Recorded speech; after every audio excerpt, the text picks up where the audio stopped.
Hi hello welcome back to our channel అండి. ఎప్పటిలాగే మీ ముందుకు ఒక డిఫరెంట్ రెసిపీతో వచ్చేసానండి. అదేనండి పచ్చి అరటికాయ పచ్చడి ఎలా ప్రిపేర్ చేసుకుందామో చూద్దాం. వచ్చేసేయండి. ముందుగా నేనైతే ఒక మీడియం సైజు పచ్చి అరటికాయలు ఒక 2 తీసుకున్నాను అండి.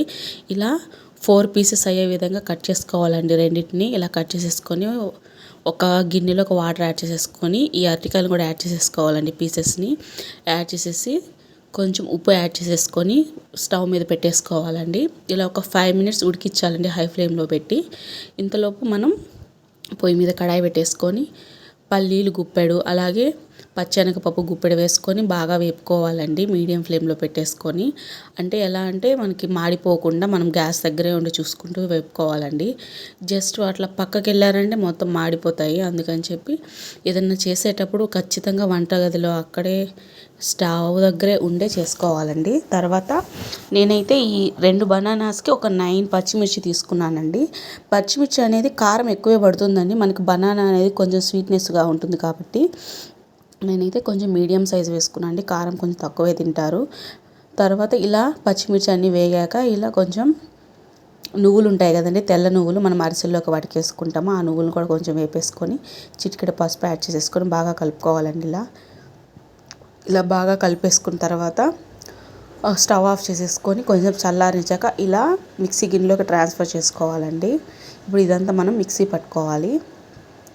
చూస్తున్నారు కదా, ఇదంతా ఇప్పుడు దీంట్లోకి యాడ్ చేసేసుకొని కేవలం చల్లారాక మాత్రమే చేసుకోండి. హాట్ మీద అయితే మనకి మిక్సీ జార్ అంతా వేడైపోతుందండి. అందుకని చెప్పి నేను ఇలా బనానాస్ ఉడికించుకున్నాం కదా మనం ఇందాక స్టవ్ మీద పెట్టి ఇలా ఫైనల్లీ ఇలా ఉడికిపోయాక ఆ బనానాస్ యాడ్ చేసుకొని ఒక నిమ్మకాయ సైజ్ అంత చింతపండు అలాగే వెల్లుల్లి రెబ్బలు ఒక 8 అలాగే కొంచెం జీలకర్ర యాడ్ చేసుకోవాలండి. ఇలా జీలకర్ర కూడా యాడ్ చేసేసుకొని మూత పెట్టేసుకొని ఒకసారి మిక్సీ వేసేసుకోవాలి. దీంట్లో అసలు వాటరే యాడ్ చేయనక్కర్లేదండి.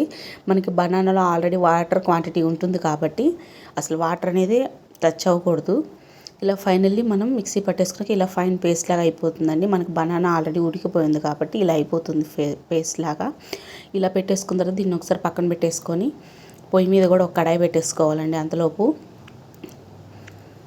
పొయ్యి మీద ఒక కడాయి పెట్టేసుకొని కొంచెం ఆయిల్ యాడ్ చేసేసుకొని మనం పోపు కోసం అండి దీంట్లో మినపబెల్లు జీలకర్ర అండ్ ఆవాలు యాడ్ చేసేసుకున్నానండి.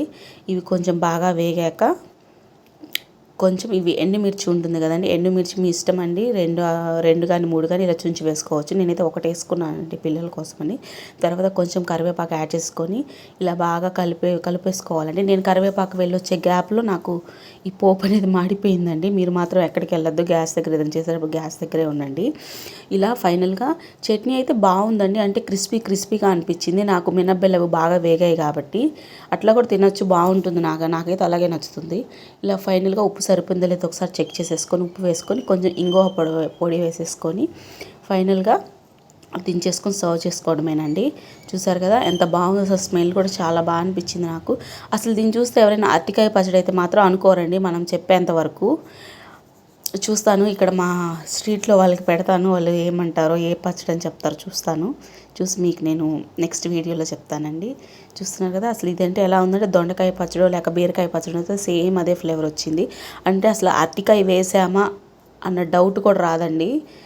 అసలు అరటికాయతో పచ్చడి ఏంటబ్బా అంటారు చూడండి మా గొంతులో వాళ్ళకి కూడా ఈరోజు టేస్ట్ చూపిద్దాం అనుకుంటున్నాను ఈ పచ్చడి అయితే. ఫైనల్గా ఇలా సర్వ్ చేసుకుంటున్నానండి ఒక బౌల్లోకి. చూస్తున్నారు కదా అసలు పచ్చడి ఎంత బాగుందంటే, మెయిన్ ఏంటంటే దీంట్లో మనం కొంచెం కారం ఎక్కువ వేసుకోవాలండి. ఎవరైనా ఎక్కువ తినేవాళ్ళు ఉంటే. మా ఇంట్లో మీడియం ఫ్లేమే కాబట్టి నేను కొంచెమే యాడ్ చేసుకున్నానండి. Thanks for watching my video.